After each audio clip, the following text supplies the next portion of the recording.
Now that we have our inspiration board or brand board, we can start to sketch out those concepts for our logo design, which will be our main focal point for our personal branding project.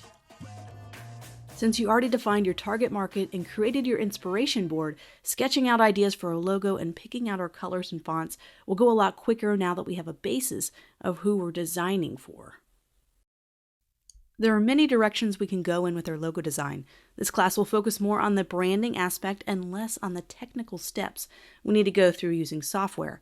I have many classes that focuses solely on logo design and software like Adobe Illustrator, and even free cloud-based programs like Canva if you wanted to get into the technical side of do-it-yourself logo design and branding. First, we want to sketch out our concepts and ideas on paper or a digital sketching app before we make it a reality. There's many of you out there that may not have any graphic design background or experience, and you may prefer hiring a designer to turn your concept into a real vector usable logo design. Perhaps you're an illustrator or a photographer or a web developer and design is not your strong suit. Hiring another freelancer or designer can be an overwhelming task. So I created this downloadable guide that gives you a lot of tips and tricks on places to start searching for a designer or freelancer, and also what to look out for when doing so. For those who are graphic designers, this can be helpful to look at too, as it gives you some great insight into what other small business owners are looking for in great designers. If you decide to hire another designer to create your logo or branded assets, make sure you send them some work we have done prior, including your mission statement, your target audience, sketches, inspiration boards or brand boards. Those will be very helpful to the designer that will be helping you craft your personal brand. So let's sketch out some rough ideas on paper. I'm going to be using a digital sketching app called Procreate, which you can use with your Apple iPad and Apple Pencil for this demonstration. While you're sketching out ideas, think about your target audience along the way. Are you targeting a high-end clientele? If so, that might change the look and feel of your logo. Would your target audience appreciate a detailed illustrative style? Also, be thinking about the different type of logo styles when you're sketching. Some of you may want to leave this up to a professional designer or try a hand at this yourself. If I have a few downloadable resources, one is called the Logo Types and Styles Cheat Sheet, which goes over some of the basic logo design types. Personal branding for freelancers is a bit different than branding for a company, as I talked about before. First of all, personal branding is, well, it's very personal. It's about you and your unique style and what you're going to bring to the market.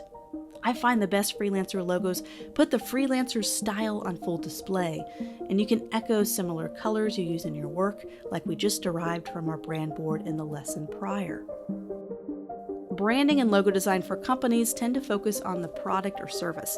In a personal freelance branding, we want to focus on yourself and your personality. Remember that being authentic and true to your own unique style sells yourself better to the right clients. Remember how finding the right clients is kind of like dating. We want to make sure we represent ourselves to the client in the most accurate way possible. And the style you choose for your logo design and the layout is a great way to show that style. So what about names? Freelancers can either stick to their personal names, so in my case, Lindsay Marsh, or they can create a freelancer company name. I recommend using your personal name if you plan on remaining independent with your client work or projects. That means you work mostly with yourself and working in collaboration with others, but not really function as a growing company or agency, for example. I would recommend using a company name, or not your personal name, for those who want to eventually grow into a multi-employee company down the road. Look back at your freelancing goals that you established earlier. Maybe these can help you decide what might be best for you. The great thing about sticking to your name at first is building up name recognition. For our case with Lillian, we could be sticking with our personal name for now. You can also include your official title as part of your logo that can make sure you clearly communicate what services you provide. For example, as a web designer, making sure that is clearly communicated with text below. It could be a symbol, an icon, a tagline, some way to tell the viewer what you do in your logo. You may even provide multiple services like web design and photography, and being able to communicate through that in your logo through a type or a tagline is critical in showing a client right away who you are and the kind of services you can provide for them. It's not required, but it's a nice inclusion in a strong logo design for freelancers. When sketching out your ideas, find icons, symbols, illustrations that can represent what you do and help brainstorm concepts.